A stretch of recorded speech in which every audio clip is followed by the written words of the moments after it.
Hello students, welcome back to the channel. In this video, we are going to study about the female reproductive organ of flowering plant, which is gynoecium, and its unit is known as carpel or pistil. So female reproductive organ of flowering plant is known as gynoecium and its unit is known as carpel, also known as pistil, also known as megasporophyll. Please learn these are the other names of the carpel or pistil.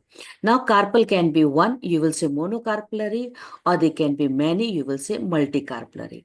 If they are many, then multicarpellar condition can be either free, you will say apocarpus, or if they are fused, you will say syncarpus.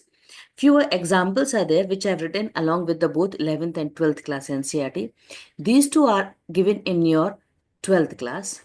Okay. Remaining example is from 11th class. Now each carpel has got three parts, that is ovary, which is the swollen bulge part, and this is a style, and top is a stigma. So this is stigma, landing platform for pollen grain. This is the style, which provide the path for the pollen tube to reach to the ovary, because inside the ovary you will find ovule is present. This is the ovule, also known as megasporangia. This is ovule which is present. Clear? And it is present in this cavity which is known as, just I'm drawing it this way, this is known as locule, also known as ovarian cavity, also known as locule. So this is ovarian cavity, also known as locule. And ovule is attached to the point in the ovarian wall. This point is known as placenta. So ovary is a basal bulge part. It has ovarian cavity or locule, which has placenta from where microsporangia will arise. Sorry, not microsporangia, megasporangia. Okay, this mistake is there. This is not microsporangia, it is megasporangia will arise, which is also known as ovule. So ovule is known as megasporangia. And if you see the ovule, we'll be studying in the next video, structure of ovule. You will say there are integuments are present. So it is also known as integumented megasporangia. Stalk is there. Stalk of the ovule is known as funicle. So we say stalked megasporangia. And you know very well, ovary will change into fruit and ovule will change into seed. So it is also known as seed bud. And this seed will not go for this will not go for dehiscent, so it is known as indehiscent megasporangia. Learn all these terms for your competitive point. You should know all this language.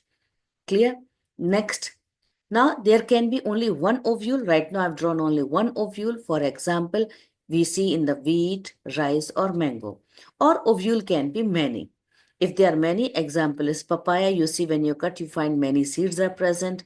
Watermelon also, it contain many seeds. And orchids also, they contain many seeds. So these are the few things. Now understand with diagram. See, this is a diagram of China rose, which is having pentaphyid stigma. Stigma is having 5. Clear? So we'll say pentaphyid stigma. Please learn, because this is the China rose hibiscus family Malvaceae, which is in our end right now for the need syllabus. Clear? Second, if you see, second diagram is of the multicarpellary. This is multicarpal and it is syncarpus. Okay, it is syncarpus papaver.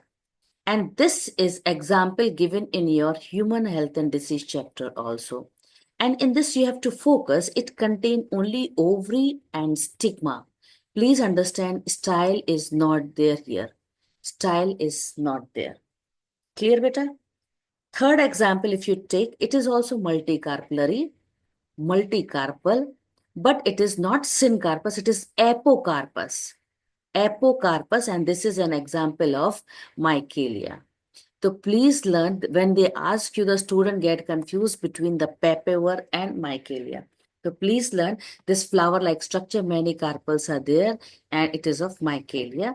And without any style, please learn it is papaver.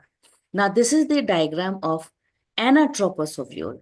So in the next video, we'll be studying it, how many types of ovule, because they are showing anatropous, but there are different types of ovules are also there. Clear? Now see the questions.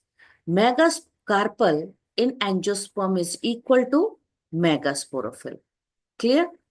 Pentacarpellary syncarpus with free stigma. Stigma is free.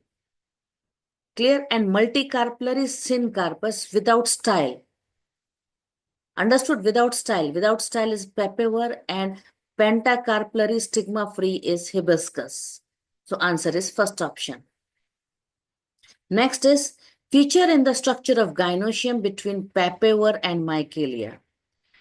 If you see in the papaver, it was multicarpellary syncarpus, micalia was multicarpellary apocarpus.